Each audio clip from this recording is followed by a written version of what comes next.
song. Oh. And also, I'm going to be honest, I thought that Kendrick's execution of this battle was flawless. The strategy, the songs, everything. But I didn't think that it had that much of an impact on Drake. Drake hurt.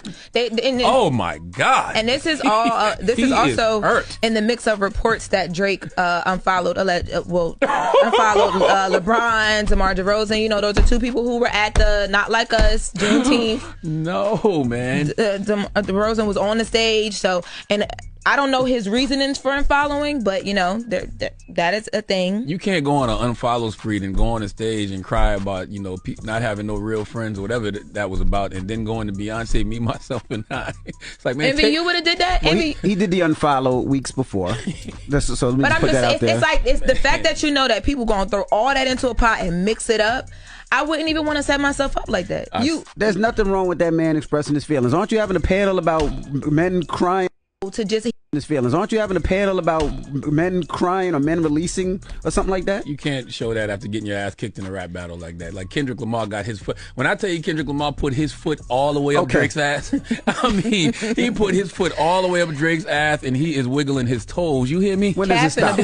When does it stop? Calf is crazy. To the calf is crazy. Now, I didn't know Kendrick had kicked his ass like this. I knew he won the battle, but this man is hurting. This feeling. Listen, I'm gonna tell you one thing about nostalgia. One thing about nostalgia this party here. My real friends are definitely in the building. But I'm gonna tell you, you're gonna come to a point in life where people you thought were friends, or people you thought were close to you, they might switch up. They might try to move funny with you. They might stab you in the back. They might do a lot of things to you. You'll come to that realization. Wherever you're at in life, you've probably been there and you'll be there again. That's how life is. But look, sometimes it's you and you alone by yourself. Sometimes it's you alone with your thoughts. Sometimes you know what? Fuck this song. That song a lot. Why is that laughing though? Yeah, Drake was about to go on a full rant. He was, sometimes it's just you with your thoughts. And sometimes you just want to say, fuck these niggas. Not mad at him. Not mad at him. So that was apparently Drake addressing the fake friends. Now, we've come to learn and find out that a lot of people that have been around Drake aren't really fond of him and don't really fuck with him. And what I'm thinking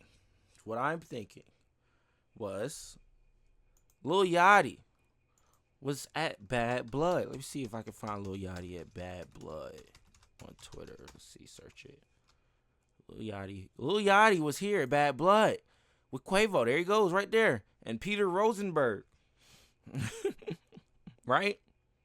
And you know whose room this was at Bad Blood? Metro Boomin at Bad Blood. It was Metro fucking Boomin's. If they show the fucking clip of Metro. Okay, they're not gonna show Metro. They did like an interview with him.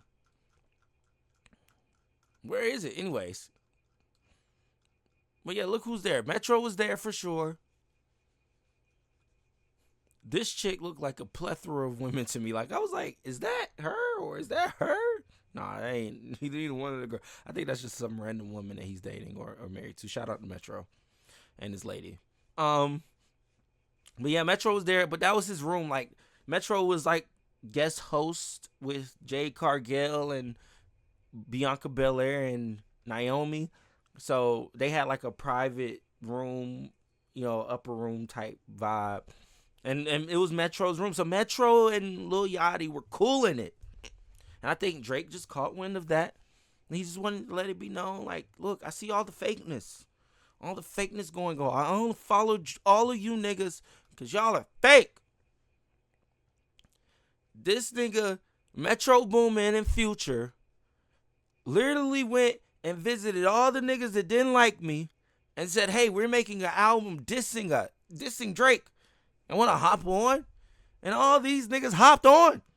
Except for Quavo and Lil Baby. Shout out to them. All these niggas hopped on.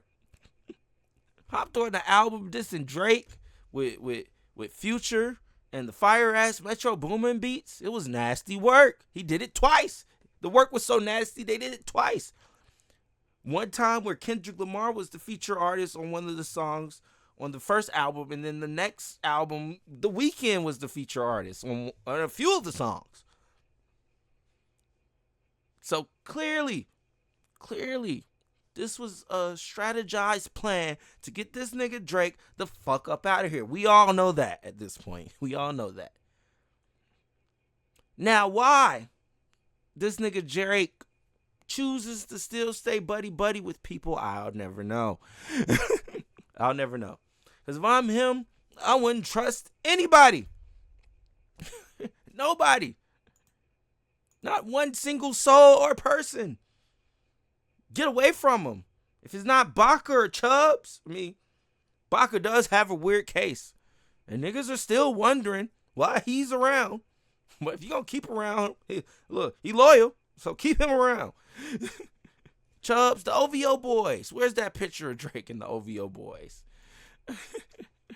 Where's that picture of Drake and the OVO boys? Where is it?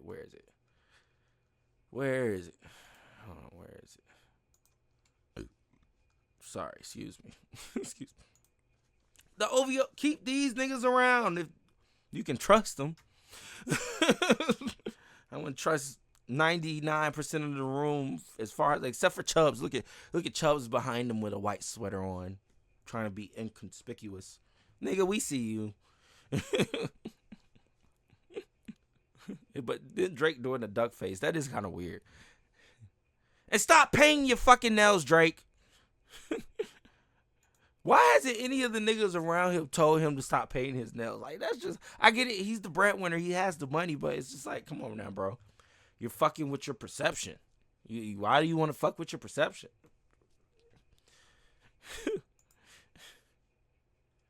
Either way. And then on top of that, Drake is out here dissing Hove.